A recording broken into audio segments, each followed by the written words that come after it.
Right now, though, we're fixated on what Steve Spurrier had to say about Nick Saban late Friday going into the weekend. This is a friendship between Spurrier and Saban. I know that because of things that Nick had told us while I was playing for him.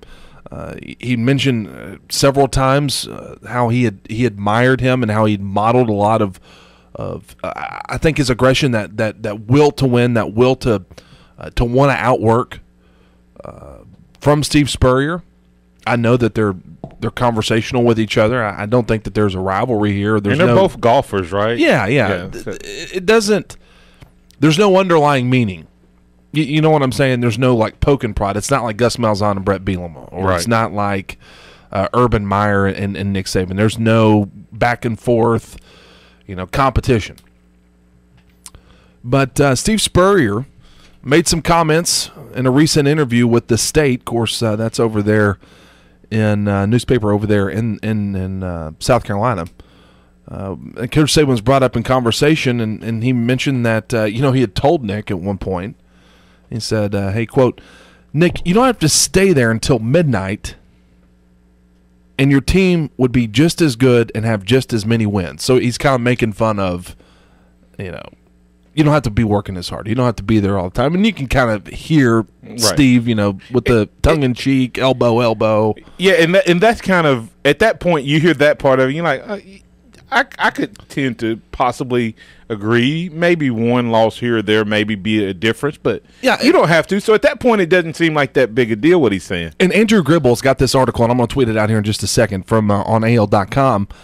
And as I read the headline reads, Steve Spurrier suggests Alabama would be just as good if Nick Saban worked fewer hours. And I thought, that's interesting. And I read that part, and I'm like, well, that's definitely he's definitely kidding. Yeah. So, hey, you don't have to work. If you didn't work at all, you'd win just as many. And then Steve says that, Nick answered back to him and said, well, first of all, I don't feel comfortable unless I've got all my bases covered. Nick is saying, he said, I like to have every angle looked at. I like to be totally prepared. And he said, if I were like you and I didn't have to worry about it, basically Nick's trying to say, if I was as good as you, then I wouldn't have to worry about it. So you see the elbow sort of poke back. Nod and wink, joking back at him. And then it kind of turns different. Did the script flip at this point or something? It got a little more serious?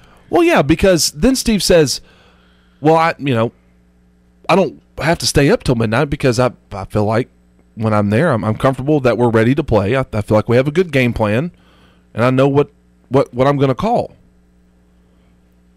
I'm prepared. And so now I'm kind of like, well, are you trying to say that Nick's not prepared? Or the reason why you don't have to work till midnight is because you can sleep well at night knowing that you've done everything you have to do? Are you trying to say that maybe the reason why Nick works till midnight is because he's not comfortable in his preparation? So then I thought, well, maybe I'm just being oversensitive. But the next quote is really what gets me. Steve says, how many SECs has Saban won there in 8 years? He's won 2. He's won 3 national titles, but he's only won 2 SECs in 8 years. Now, if I had the number 1 recruiting class, he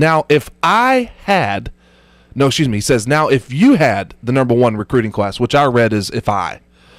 Now, if you had the number 1 recruiting class every year and so forth, I don't know if he has maxed out potentially as well as he could. Now, if you had the number 1 recruiting class every year and so forth, I don't know if he has maxed out potentially as well as he could. That's the shot. That's the no longer tongue-in-cheek, elbow to elbow. That is, you're underachieving. Let me, because he's got to burn a saddle about the recruiting for Nick Saban. Obviously, that if there is an element to this argument or a rub, it's that. Because this is not the first time he's mentioned Nick recruiting. Right. Barron, can I? Because a lot of people think these two guys are the same, and to me, what I hear in Coach Saban's response and what I hear in Spurrier's response kind of tells me a little bit about their personalities. Are you familiar with the term narcissistic? Yeah. Narcissistic is a person in pursuit of gratification from vanity or egotistical admiration of one's own physical or mental attributes. that arise from arrogant pride. And Coach Saban, by many people, are described as a very arrogant person.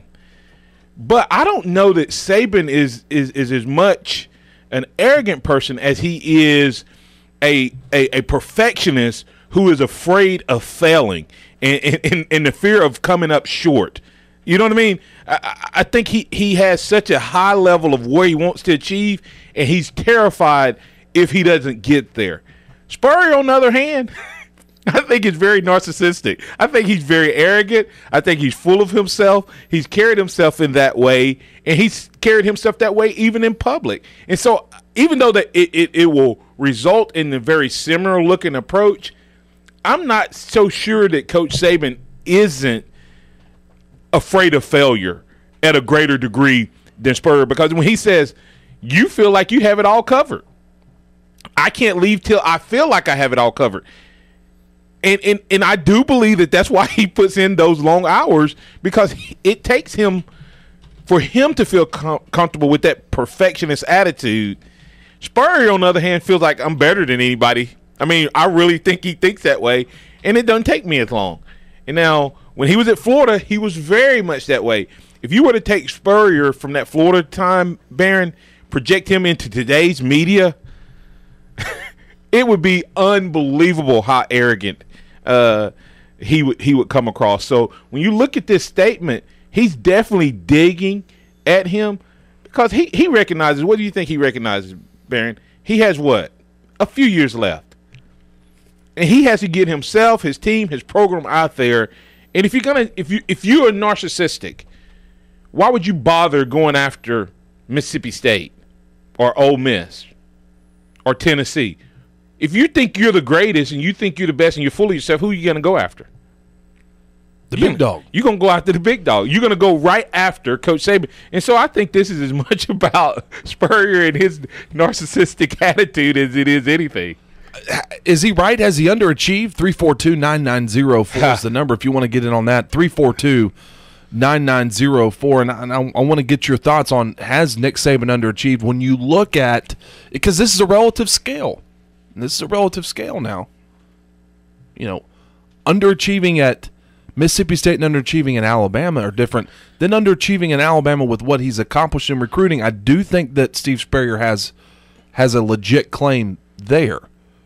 And I want to get our thoughts on it as we draw this argument near. But I want to go to what you pointed out. Now, I wasn't going to take the conversation in this direction until you mentioned this, because I think it's really, really interesting for for Spurrier to bring out the SEC championships. I mean, obviously you measure your worth versus the nation, right? I mean, if you're the best in the nation, I mean, I don't think anybody in the world. I mean, if you know. The men's soccer wins the CONCACAF Cup or whatever it is versus the World Cup. I mean, there's no debate there, right? You want to win the World Cup.